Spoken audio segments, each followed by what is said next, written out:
മിശിഹായിൽ പ്രിയമുള്ളവരെ, ഈ ലോകത്തുനിന്ന് ഏറ്റവും കൂടുതൽ തെറ്റിദ്ധരിക്കപ്പെടുന്ന പദം സ്നേഹമാണെന്ന് പലപ്പോഴും തോന്നാറുണ്ട്. ഓട്ടിസം ബാധിച്ച തൻ്റെ പ്രിയപ്പെട്ട കുട്ടിയെ അവൻ വളരെയധികം വയലന്റാണ്. അവൻ കയ്യിൽ കിട്ടുന്നത് എറിയുന്നുണ്ട്, അവൻ ആക്രോശിക്കുന്നുണ്ട്, കിടന്ന് ഓടുന്നുണ്ട്. കഴിഞ്ഞ 6-7 വർഷങ്ങളായിട്ട് അവനെ കൊണ്ട് നടക്കാൻ അവൻ്റെ അപ്പച്ചനെ ഡാഡിയെ പ്രേരിപ്പിക്കുന്നത് സ്നേഹമാണെന്നാണ് പറയുന്നത്. കഴിഞ്ഞ 20 വർഷമായി ശാരീരികമായും മാനസികമായും വളർച്ചയില്ലാത്ത തൻ്റെ കുഞ്ഞിന് വേറെ ഒരു വിനോദങ്ങൾക്കും പുറത്തും പോകാതെ വെറുതെ കൂട്ടിലിരുന്ന് കാവലിരുന്ന് സ്നേഹിക്കുന്ന അമ്മ പറയുന്നത് ഇതിന്റെ കാരണം സ്നേഹമാണെന്നാണ്. വിവാഹം കഴിഞ്ഞ് അധികം നാളുകൾ കഴിയുന്നതിന് മുൻപ് തന്നെ തളർന്നു പോയ തൻ്റെ ഭാര്യയ്ക്ക് കാവലിരുന്ന് അവളെ ശുശ്രൂഷിക്കുകയും അവൾക്ക് വേണ്ടി ജീവിതം മാറ്റിവെക്കുകയും ചെയ്ത ഒരു സഹോദരൻ എന്നോട് പറഞ്ഞു, എനിക്ക് അവളെ അത്രമേൽ ഇഷ്ടമാണ്, അത്രമേൽ അവളോട് സ്നേഹമുണ്ട്.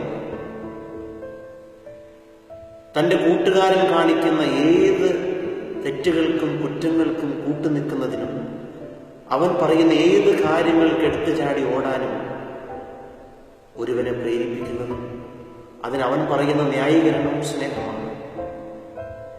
10-25 വർഷക്കാലം കഷ്ടപ്പെട്ട് വളർത്തിയ അപ്പനെയും അമ്മയെയും സഹോദരങ്ങളെയൊക്കെ ഉപേക്ഷിച്ച് ഇന്നലെ കണ്ട ചെറുപ്പക്കാരന്റെ കൂടെ എടുത്തു ചാടി ഒളിച്ചോടി പോകാൻ ഒരുവളെ പ്രേരിപ്പിക്കുന്നതിന് അവള് പറയുന്ന ന്യായീകരണം സ്നേഹമാണ്. സ്വന്തം ശരീരവും മനസ്സും ഇന്ദ്രിയങ്ങളും വൈകാരിക തലങ്ങളും പങ്കുവെക്കാൻ മാത്രം ഒരുവനെ പൂർണ്ണമായിട്ട് വിട്ടുകൊടുക്കാൻ പ്രേരിപ്പിക്കുന്ന വികാരം സ്നേഹമാണ്. എങ്കിൽ ആർക്കാണ് തെറ്റുപറ്റിയത്? സ്നേഹത്തിനോ അതോ സ്നേഹത്തെ വ്യാഖ്യാനിക്കുന്നവർക്കോ?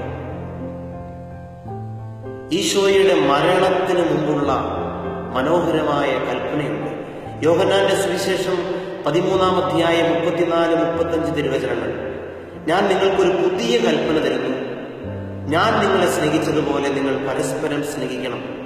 നിങ്ങൾ പരസ്പരം സ്നേഹിക്കുമെങ്കിൽ അതുമൂലം നിങ്ങൾ എൻ്റെ ശിഷ്യന്മാരാണെന്ന് അവരറിയും. മരണത്തിന് മുമ്പ് പറയുന്ന കാര്യങ്ങൾക്ക് ശക്തി കൂടുതലാണ്. ജീവിതകാലം മുഴുവൻ ഈശോ പഠിപ്പിച്ച കാര്യങ്ങൾ കാച്ചിക്കുറുക്കി പറഞ്ഞതാണെന്ന് തോന്നുന്നു. മരണനേരത്ത് പറയണതൊക്കെ അങ്ങനെയല്ലേ?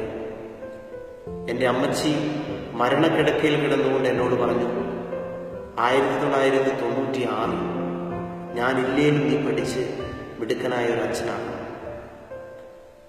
ജീവിതകാലം അമ്മച്ചി എന്നെ കുറിച്ച് കരുതി വെച്ച സ്വപ്നങ്ങളെല്ലാം ഒരു വാക്കിൽ അങ്ങോട്ട് പറഞ്ഞു. ഈശോയും പറഞ്ഞു, ഞാൻ നിങ്ങളെ സ്നേഹിച്ചതുപോലെ നിങ്ങൾ പരസ്പരം സ്നേഹിക്കണം. യൂദാസ് കേൾക്കാതെ പോയ കൽപ്പനയാണ്. നമ്മൾ പലരും പരസ്പരം സ്നേഹിക്കണമെന്ന് മാത്രമേ ശ്രദ്ധിച്ചിട്ടുള്ളൂ. പരസ്പരം സ്നേഹിക്കാനല്ല ഈശോ പറഞ്ഞത്. ഞാൻ നിങ്ങളെ സ്നേഹിച്ചതുപോലെ നിങ്ങൾ പരസ്പരം സ്നേഹിക്കണം. യോഹന്നാന്റെ സുവിശേഷം 15-ാം അധ്യായത്തിൽ നമ്മൾ വീണ്ടും വായിക്കുന്നു, നിങ്ങൾ പരസ്പരം സ്നേഹിക്കണം, ഞാൻ നിങ്ങളെ സ്നേഹിച്ചതുപോലെ. സ്നേഹിതന് വേണ്ടി ജീവൻ ബലികഴിക്കുന്നതിനേക്കാൾ വലിയ സ്നേഹമുണ്ടോ? എന്നെ കേൾക്കുന്ന പ്രിയമുള്ളവരെ, നമ്മൾ പലരും സ്നേഹത്തെ ദുർവ്യാഖ്യാനം ചെയ്യുകയാണ്. എല്ലാ നന്മകളും ചേർത്ത് വെച്ച് എല്ലാ തിന്മകളും ഒഴിവാക്കി ഒരു നന്മയ്ക്കൊരു പേര് കൊടുക്കുകയാണ് നിങ്ങൾ സ്നേഹമെന്നാണ്. എല്ലാ നന്മകൾ ചേർത്തതും ഒരു തിന്മ ചേരാത്തതുമായ സുഹൃതത്തിന്റെ പേരാണ് സ്നേഹം. എങ്കിൽ നമ്മൾ ആരെങ്കിലുമൊക്കെ സ്നേഹിക്കുന്നുണ്ടോ? ഒരു തിന്മയുമില്ലാതെ, എല്ലാ നന്മകളോടും കൂടി, സ്വാർത്ഥതയില്ലാതെ, അനീതിയില്ലാതെ, അസത്യമില്ലാതെ, എല്ലാം സഹിച്ചുകൊണ്ട്, എല്ലാം ത്യജിച്ചുകൊണ്ട് കർത്താവിന് വേണ്ടി നമ്മൾ ആരെങ്കിലുമൊക്കെ സ്നേഹിച്ചിട്ടുണ്ടോ? സ്നേഹിക്കുന്നുണ്ടോ?